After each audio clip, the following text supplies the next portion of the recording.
Owen! The gaffer, how are you? Welcome to Portugal. Okay, thank so you. Nice to see you. You're looking stylish, So eh? nice to see you. I've been looking for a reason to wear my white trousers, so I thought Portugal. Well, you got it totally It's right. perfect, come on. But there's a rule in Portugal, I just shared it. You can never be lighter on the trousers than the top, but that's just for the next time. Oh, no. So if you want to wear white trousers, Is that right? you need to be whiter Ah, on top. I didn't know. But I didn't know. Yes. How are you, Roberto? Excellent. Yeah, really good. Really happy to see you. So many years. How is life in Portugal treating you? Well, yeah. Look, I just enjoy football, whatever that is, you know. But it's been nice with the family because my two girls, one is 12, one is 6. They were both born in England, one in Belgium. My wife is Scottish. We've never had the opportunity to be living in the Iberian Peninsula, which is obviously, I'm Spanish. I'm always at home. I always tell them how good Spain is, and they never believe me. So now I think it's been nice for them to enjoy the outdoors, the food. Portugal and Spain, they got a lot of similarities, really. You've got a World Cup that you're preparing for. How's everything going? How's everybody feeling? Obviously, you're going to be one of the favourites because of the squad that you have. No. How are you coping with everything? Don't you start with that? No, favourites, no. I think, obviously, yeah, it helps a lot. I remember 2018 was our first World Cup, and you're going into an unknown. You want to prepare for everything. And I remember with the technical staff, we felt that we were preparing for any scenario. And we didn't prepare for the situation of losing a semi-final. So what happens normally when you lose a game in international football? You just go home. Obviously, in a World Cup, you lose a semi-final, which is probably one of the biggest shocks that you can get in your career because you are just so close of a World Cup final. And then you have to prepare for another game because it's the third place at stake. And in Belgium, finishing third or finishing fourth was very significant because historically the best position in World Cup history for Belgium was the fourth position in '86, and it was a lot of talk about the golden generation and the best generation. You can only be the best generation if you finish third. So for us it had a great significance, but you could not be prepared for the feeling in the dressing room after losing a semi-final. So now it's different. Now it's our third World Cup. I think we can prepare in a different way. It's almost we're preparing to where we want to take the team, where certain markers that we want to reach. There is a complexity because there are 3 countries, Mexico, Canada, United States. The amount of changes that is going to be in terms of temperature, different time zones, the storms that they can bring a lot of unpredictability. But we've been preparing for it. We got qualified in November, which helps. So it's been really good, enjoying it with the technical staff because now we've been together for such a long time. It's a World Cup that almost you're preparing towards something very specific. But we are not favorites because what we learn is that in the World Cup, the margins are there are these psychological barriers, so these psychological wins that you need to get playing against Brazil. Everyone reminds you that they are the Penta champions, that they won the World Cup 5 times. It's how you're going to lose against them. Nobody considers that you can beat them. There's many psychological barriers that you need to overcome. That's why I think, of course, we understand we got a fantastic group of players. The dressing room is together. We won the Nations League. I think we're in a good moment, but going into a World Cup, we can never be favorites if there's never been a generation before that they won and they give you that psychological boost that you can win it as well. So I think Spain, France, Argentina, Brazil, Germany are clearly the favorites, and we are just a group in behind that we need to grow a lot and enjoy the 3 games that we've earned. You obviously lived in Wales for a good number of years playing for Swansea. You've got a soft spot for our country. I'm sure you're sad that we're not going to be at the World Cup. No, we're all very sad, but yeah, we're always looking for a reason. Who can we support? And there's a Welshman working alongside you with the Portuguese staff, Richie Evans. Talk to me about your relationship with him and how that's gone over the years. Well, no, as you know, I love South Wales, and he feels home. And I met Richard the first time that I arrived into Swansea. I remember Brian Flynn gave me the opportunity to go to Swansea and join the club for an incredible challenge at that time, that he was surviving from the relegation out of the professional game. And I met Ebbs Richie Evans, that first day, I loved his just enthusiasm, his happiness about his job, and I always felt that he could be the best at whatever he wanted to decide to be. Obviously, we're talking about 2003. The game has changed a lot. He's developed. He was more a physio. He was in the medical department, and then when I came back as a manager, I saw Richard as the perfect person to become the best sports scientist in the league, and slowly go from challenge to challenge. So that was getting promoted to the championship, and he's got this knack of I think the players enjoy working with Richard. I think the biggest thing that you have in a dressing room is when you are working with a player, is that the player opens up to what you want to do, and Epps has that knack. And then it's been wonderful for me to see him just from working together in League Two, in League One, and then just beating Brazil in a World Cup, having 7 years in the Premier League. He's such a loyal person that obviously from the human side is a big asset for myself as a manager, apart from the outstanding work that he does as an important part of the technical staff. And that's reason enough for everybody in Wales to support Portugal in the World Cup? Absolutely. I hope so. Yeah, I think obviously I'm sure you have to check that if he's the only Welshman in the World Cup, but I'm sure he's the only Welshman to go into the third World Cup. So I hope the whole country gets behind, because I was sad not to see Wales qualifying, first because the team deserve it. Obviously, you have to go through playoff moments that is just like a throw-in could change the destiny. But you see in the team, I think Craig Bellamy's done an amazing job to get a team that it looks like a club. It looks like a team that he knows what they're doing. They enjoy playing for the shirt, and it's only a matter of time that will be big tournaments for Wales. Before we reminisce and go back to the good old days, why international football? Because knowing you as I did and as I do, I tended to think that with your intensity and the way that you manage, that you would have preferred club football, but you've fallen into international football. Does this style suit you? And is it because of the family lifestyle, or is club football something that you would like again one day? Do you know what, Owen, it's such a great reflection. I don't think it was a choice.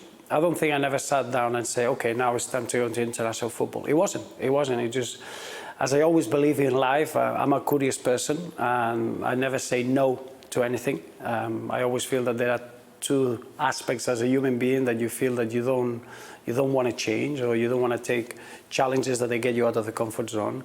And the other thing is that you are afraid of saying yes. And I was in the summer, I just finished at Everton. There were 7 years in the Premier League. If you would ask me then, would it be your choice to go into international football? I said, no, I'm way too young. But the reality is that when the opportunity came, I was curious about it. And I feel we all, when we are involved in football, and you'll be the same, you got that memory that is a World Cup. I remember the first World Cup in '78 with my dad, and then '82 in Spain, and all my memories about football, I was talking about which national team is the best and who's the best player in the world, and you're playing on the street, becoming that Mario Kempes scoring in the final '78, and those memories for me, I was never a player like you, that you played for the national team and you had the highest level. I never reached that level. So to have the opportunity to be involved in a World Cup was well above planning my career, and the opportunity of managing the players that Belgium had at that moment.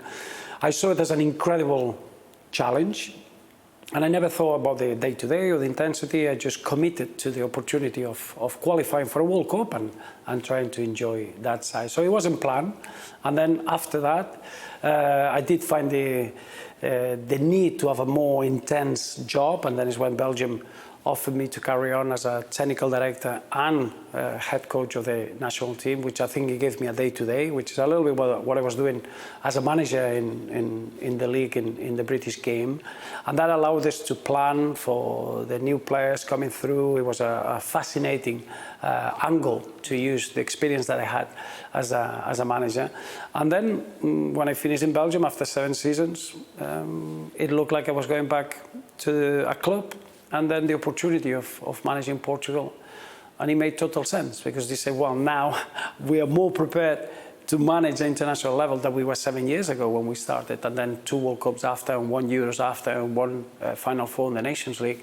You feel that you can use that experience a lot with a dressing room as demanding, but as exciting, because the talent that is in this Portuguese side is phenomenal. Some people would think that you were made for it. And I would be one of those, because obviously I played with you at the beginning of my career towards the end of yours. And I just remember you always used to have a notepad and you used to take down sessions, whatever the session would have been. I'm sure there's loads of those notepads by now, but do you feel that you were made for management more than playing? I think so, but obviously I look back, I discovered football through my dad. And I was watching football with my dad, and he was never saying, what a good goal, he never. The question would be, why did that happen? So I was a young boy and trying to discover why that right winger had so much time to come in and score a goal. And that was always our conversation. So I remember that when I became a player, everything when we played well, I wanted to go back. Why did we play well? And that's why I kept all the training sessions since '95. I've got every single session that I had. Because when I was in Spain, I didn't realize that there were other methods. In Spain, I thought everybody trained the same. Mm-hmm. When I arrived in England, I realized that I was almost involved in another sport. It was completely different, the opposite extreme than what we were doing in Spain. In Spain, it was about ball possession. You couldn't lose the ball. They would let you know if you lost the ball in training. You arrive in the British game at that time. It was just, no, get into the final third as quick as you can. If you lose the ball, you got a great chance to win it back. It's almost, you see the game in a completely different way. So then I became obsessed with how the team can be organized through the sessions. And that's why it makes you wonder what is right. Is it keeping the ball? Is it forcing losing the ball?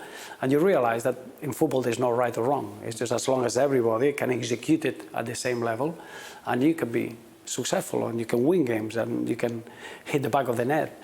But that was always a curiosity. I never prepared to become a manager, but I always enjoyed the game through the way that my dad did. And that's why I was that way.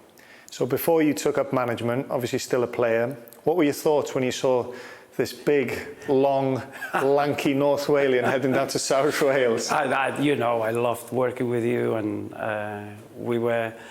you got that freshness about that. I really got inspired by it. I think you came in with this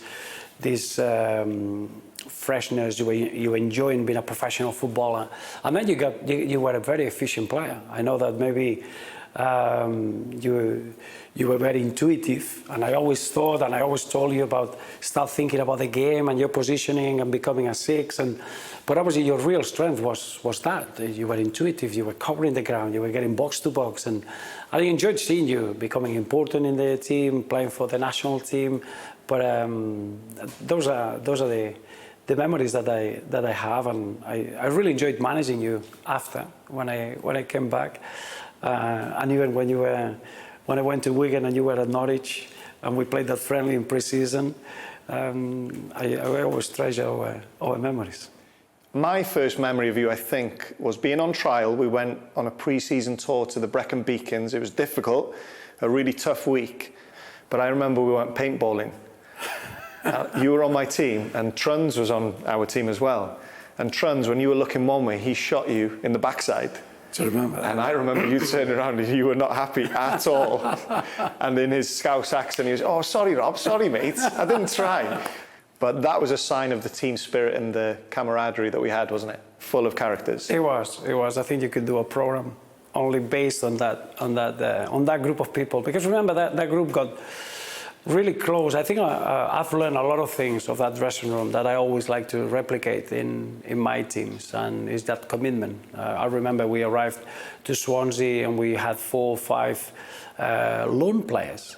It's difficult to commit to a club when you're on loan, and the commitment was incredible. We were fighting to avoid relegation, and it became almost a habit. We were training, and then we were going to have lunch together, and then we would talk about the game and how we can just use all the margins to win a game, and that stayed in that dressing room. And I'm sure then Trons arrived, an incredible character, the way he was capable of always finding his own way, but in a way that he was accepted by everybody. So that dressing room always grew with the new players coming in, but always keeping that commitment to the club. And Swansea City players like Angel Rangel, to have an Angel Rangel that is going to have over 10 years playing for the club, and Leon Britton and Alan Tate and Ashley Williams.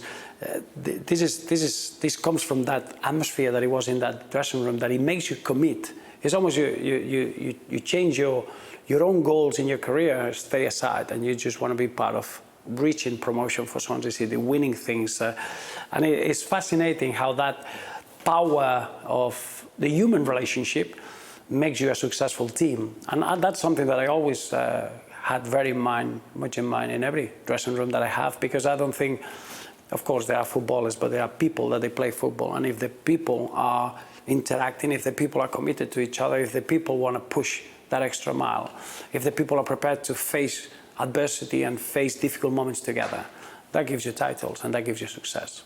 I'd be keen to know how you dealt with the culture in terms of the British mentality, the culture that we had, because you didn't drink alcohol, but you were aware that the rest of the lads did. You would still have a good time and you'd be the life and soul of the party. Being from your background, especially when you became the manager, because obviously you had to change it a little bit and become more professional. Was that difficult? No, it wasn't difficult. I think you have to accept. I think I was the foreign player. I was the foreign person when you arrived to the UK. I remember in '95 I arrived. And it is true that is a culture shock to say, okay, no, that's team bonding. I could understand what team bonding meant. Yeah. Well, at the end, team bonding, everybody, the coach and managers and everything, we said, no, team bonding helps to win games. So I was so intrigued. Well, wow, what's team bonding? Is that special sessions? Is that anything tactical? No, you go out and you drink until you fall on the ground. And it's just, I couldn't understand how that could help you, but it does help you, because it gets people together, it gets people that they are almost closer to the same objective. So I wanted to be team bonding, but my belief was not to drink alcohol, and I wouldn't put something in my body that it wouldn't help me to perform. So that's slowly, I think, I wanted to be there. I wanted to, even then, the next day I remembered everything. It was even funnier, and it was even better for the banter in the dressing room. But then when you become a manager, you realize that, okay, but that we need to put a limitation or certain direction, because if you do team bonding and you don't sleep 8 hours, it's gonna affect you in your performance. And I think it was really interesting, that change, because obviously I went from being Rob to being the manager. You have to respect the group and the habits, but you have to make them more professional. And I think it was a beautiful process. Looking back, obviously you're talking about, from a tactical point of view, just seeing Leon Britton, that he always played as a winger, and now he's going to be the number 6 in front of the centre halves, and the game is going to go through him. But the commitment was there, and I think the transformation of the football style came from that commitment as well. But it wasn't like from one day to another just to change everything. It was the opposite. It was just giving options, and everybody could see that doing things in a different way maybe could help you. But I never believed in somebody to tell you what to do. I think you got the responsibility to show different ways of doing things, and then it's the group who decides. And that was a process that, to see Swansea City outplaying Leeds United at home with 10 men in a full Liberty Stadium, or going to Derby County and having over 900 passes, it was starting to create a philosophy, a way of playing, that it had all these aspects that the dressing room had. That was the building blocks. But it was never a process from one day to another just to be very rigid and change it. It was more a case of guiding through the professionalism of that group into something that it was very clear and something that everybody enjoyed, which is who's not going to enjoy to have the ball for majority of the possession, or winning games, or outplaying the opposition in the amount of times you get in the final third. And I think there are aspects that they are easy to be convinced into doing. I'm pretty sure that one of the most difficult things for you coming back to Swansea would have been you'd played with the lads, so you knew everybody, but all of a sudden you had to be the gaffer. That must have been a huge challenge, because it's always a really fine line about getting that right in relationships. Of course it is, yeah. Of course it is, yeah. I've never had time to look back. To be fair, everything has gone 100 miles an hour. But obviously, there are moments that you need to have difficult conversations as a manager, because that relationship, manager and player, there are many decisions. You have to make decisions for the good of the team, for the good of the club. You need to have a long-term ambition. And I remember those conversations were difficult. But I would say that it was an advantage. I don't think I would never, I would have never accepted to become a manager at the age of 33 when Hugh Jenkins offered me, if it wouldn't be to manage the players that I knew so well. I do think that to be a manager, to make good decisions, you need to have a lot of information about the players that you have, the dressing room that you have. I don't think I was prepared at 33 to give up playing, to manage, if it wouldn't be at Swansea City, because I was the captain just 6 months previously. I knew everybody there, and I knew where we could take it. And I wanted to enjoy that experience with the players, that I had such a strong relationship. So I wouldn't say that it was... There were moments that they were difficult, because obviously you care more than you should care. A manager cares about the players, but up to a limit. Here, I was caring more, because it's like you're a teammate, you've been together. It was a moment that I would have just loved to keep that group forever. Never have to release any players, or never let any player go. But as it happens, those were the difficult conversations that they became harder. But I would say that the only reason I took the job is because of the players, and because I knew the dressing room, and I knew the potential, and I knew that my ideas could be implemented by a group that it could commit to those. So I would say that it was a real advantage, and the only reason I took the job, because of the relationship I had with the dressing room. I was mentioning there the fact that you have to develop some kind of thick skin as a player, as an individual. As a manager, it's a different thing entirely. So throughout your career, how do you deal with criticism? How do you deal with everybody watching a game thinking that they know better and they would do this differently, substitutions or team selection? What is your go-to coping mechanisms in terms of dealing with all that criticism? I think you need to accept that football is what it is, because it reaches every family, it reaches every person. Everybody has an opinion. You don't need to have a 5-year degree, you don't have to have an experience to have an opinion on football. So you have to accept it. That's why we are in a business that is the best sport in the world. The price to pay is that there's going to be an opinion, that everybody knows better when the game finishes. But that's something that, as professionals, you never lose a second on that. What you do, or what I do, is always focusing on the why. If you lost a game, you need to find out why, and what did we not do that we could have done better. And it's a constant process that it makes you better. So the noise needs to be there. Otherwise, probably we wouldn't be professionals. It would be an amateur sport. This is the price to pay, to see that the game that we are involved is followed by 7 billion. Now, I think the figures are that there is almost expected 7 billion people to watch the World Cup. So you don't do it because you want people to love your work or to give you good compliments. No, it's part of being in football. But I think what you need to be sure is what you're doing and why you're doing it, not because there is an opinion outside you're going to change the way of playing or the selections. That is what you need to learn. I don't think stubborn is a good word, but I think to have a real clarity of how you want to play after 3 defeats defines if you can be a manager or not. And now it's the World Cup, and now you're feeling the pressure that all of Wales because of Richie Evans, supporting Portugal as well. But you're ready for it, and the dressing room, you know, managing the likes of Bruno Fernandes, Cristiano Ronaldo. That can't be easy, but I'm sure it's something that you love doing. It is I think it's not a pleasure. It's a challenge. Obviously, when you got footballers that they've achieved everything in their careers, and it's how you can carry on, give them the joy to improve. Obviously, we've been in fantastic dressing rooms. You're looking at the Belgian generation that we had, and players in the Premier League. In Portugal is you almost feel when they represent the national team, the shirt, it brings an incredible culture. That is a general culture of doing something that it goes further than football. They represent Portugal. They just represent their families. Is a huge historic responsibility that is in their shoulders. And I think this is probably the hardest thing, is to manage that expectation that they should be just players. They should be able to enjoy playing a World Cup, but they do carry a lot of responsibility.